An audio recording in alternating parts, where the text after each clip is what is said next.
Right here, I've got a pair of boots I've been wanting to review for a while, and for those who don't know, these are the Puma Ultra 5 Ultimates. These are going to be the thinnest and lightest boots that Puma makes, and they're also probably up there with the Future as one of Puma's most popular models. But even then, despite the fact that these are one of Puma's flagship boots, they do kind of live in the shadow of other more popular models like the Vapor 16 from Nike and the F50 from Adidas. However, it's important to note that the Ultras here are going to be a little bit cheaper than those other models, coming in at around $230 full price. And honestly, now that they've been out for a while, you can usually find them on sale for below that. And now that I've finally got to test these boots out on the field, I wanted to talk about what makes them unique, and I also wanted to discuss how they actually stack up against the competition. And of course, if you're interested in these or any of the other boots we discussed, you can find links to them on sale with discount codes in the description below. With that being said, let's get into the design.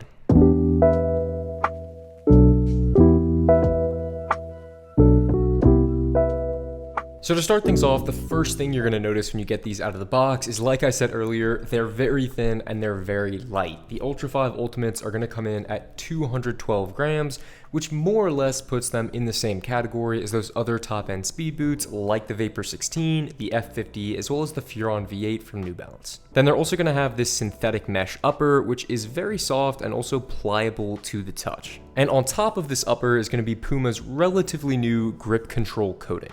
And obviously, true to its name, the grip control coating does feel pretty grippy. I wouldn't say it's as sticky as the grip knit material that's used on the Vapor 16 or the Phantom GX2, but instead it almost feels like the same material that you get on the rubber tip of an eraser. I don't always like when boots are over the top when it comes to grip throughout the upper, so I do appreciate that these are somewhat in between. Then on the sides of the boot, you're going to have this classic Puma power strip that you've seen on some of their boots in the past. Overall, I think the aesthetic is pretty simple. They're trying to be a little bit more reserved. If I'm being honest, personally, I kind of like when Puma has the crazy cat that is sometimes on their other models. One thing I actually like about Puma when it comes to their designs is that they usually tend to be a little bit more adventurous compared to the likes of Nike and Adidas, but I will say with the Ultra 5, it seems like they kind of played it safe. Now, as you can already see, this is going to be a one-piece upper, so you're not going to have any traditional tongue running through the center of these boots. Instead, you're just going to have this stretchy, elasticated knit material. And the knit material itself feels fine, but maybe not quite as premium as competitors from the likes of New Balance with the Furon V8,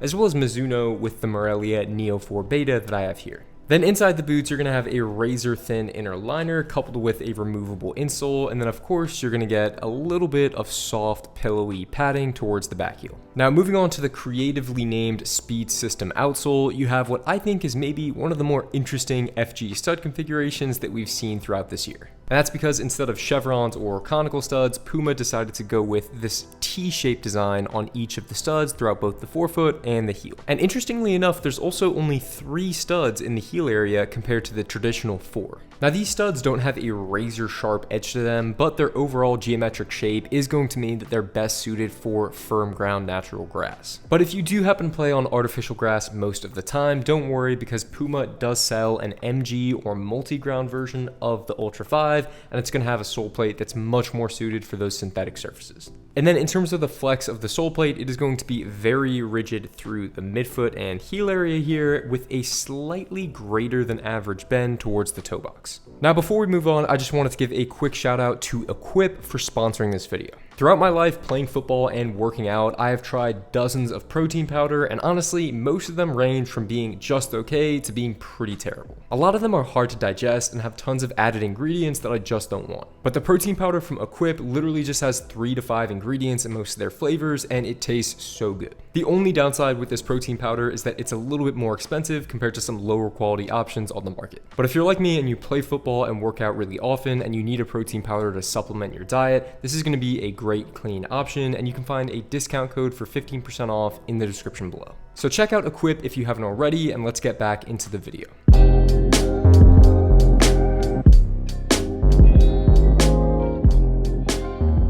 So when it comes to the fit of the Ultra 5 Ultimate, let's start off with the sizing, which in my experience is going to be standard. I got this pair in my typical 10.5 US, and I found that I had just the right amount of room towards the end of the boots, around a ½ centimeter or so. Now, in terms of width, if you actually look on Puma's website for these boots, you'll see that they advertise them as best for players with regular or narrow feet. And overall, I would agree with that recommendation. But that being said, I definitely have wider than average feet, and when I put these on for the first time, I didn't necessarily notice any pressure points throughout the midfoot or towards the toe box. And that actually surprised me because I've tried on some Puma Ultra models from previous years, and as soon as I would get them on feet, I would notice pain points at some part of my toes. So while they weren't necessarily painful when trying them on, just understand that these boots are going to fit extremely snug. So if you do have wider feet, just know that these boots are going to be pretty much compacting them. Now, when it comes to the lockdown, which basically has to do with how secure your heel and ankle feel in the back of the boots, I thought that these were just good, but not great. And it was hard to really put my finger on exactly why the lockdown in these boots didn't feel perfect, because it seemed like the heel cup was decently deep in these, but after comparing these with some other boots in my collection, I did notice that the heel counters themselves that sit on the outside of the boots are sitting pretty low in these boots compared to some other models. And the heel counters in your football boots are generally what help to secure and kind of hold comfortably the back of your feet in place. So I think the fact that these are just sitting a few millimeters low than some other options may contribute to the fact that these don't have the best lockdown. They do still feel pretty secure and they're definitely going to be playable, but for a pair of boots that retails for around $230 full price, I would expect a little bit better. I also personally think it would have been a little bit nicer if the knit material around the collar here just went a little bit higher, maybe up towards the middle point of your ankle, not necessarily as high as something like the Superfly from Nike, but if it was a little bit higher, I think it would have given you a little bit more security and comfort. So final notes regarding fit and feel, definitely these are going to be best for going true to size, and they're going to be best for players that have average to slightly narrower foot shapes.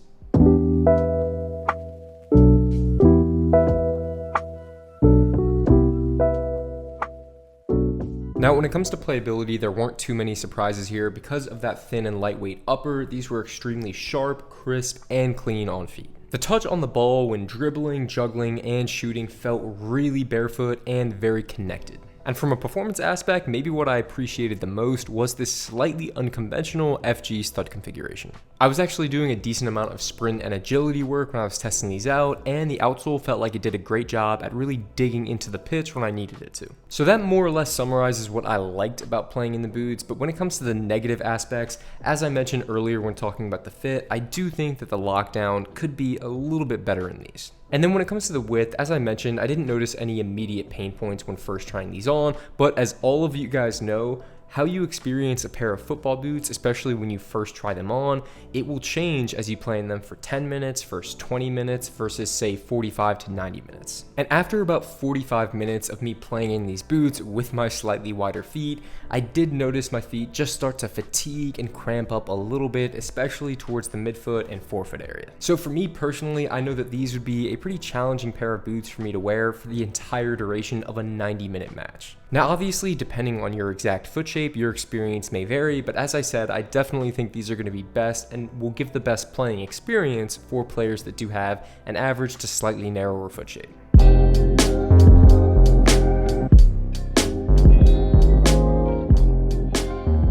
Now, when it comes to value, the full MSRP retail price for the Ultra 5 Ultimate is going to be $230, which you may think is a little bit more affordable than premium boots from Nike and Adidas, but to be honest, any football boot for more than $200 is really going to be a premium model. And I think considering the fact that there's so much other great competition in this price point, I would say that these are only really going to be great value if you're able to pick them up on sale for around $200 or less. But honestly, depending on the colorway that you're willing to go with, you might be able to find these around $160 to $150 or less. But obviously, before you buy, you're going to also want to consider the competitors.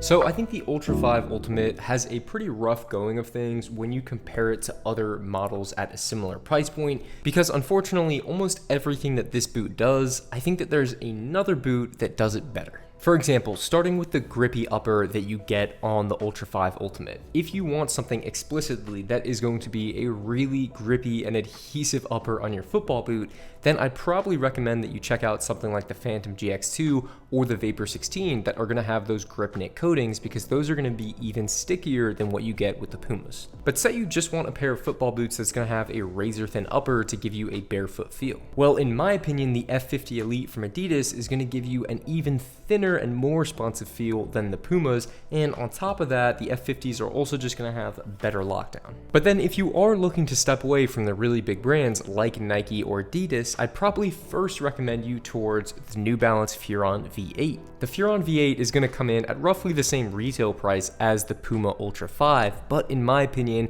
it's going to feel a little bit more premium in terms of build quality, and it's going to have a slightly more comfortable fit on feet. And if you happen to have slightly wider feet, there's no question that the Furons are just going to be the better option. And then even still, if you didn't want to go with Nike or Adidas or New Balance for that matter, and you wanted another alternative option, then I'd probably point you towards the Mizuno Alpha 2 that was recently released. And the Alpha 2 Elites that I recently reviewed retail for just $180, which is going to be $50 less than the Pumas, and they're also going to be better in almost every aspect, and they even have a more aggressive outsole than the Ultra 5s. So now let's round things out with my final thoughts on the Puma Ultra 5 Ultimate.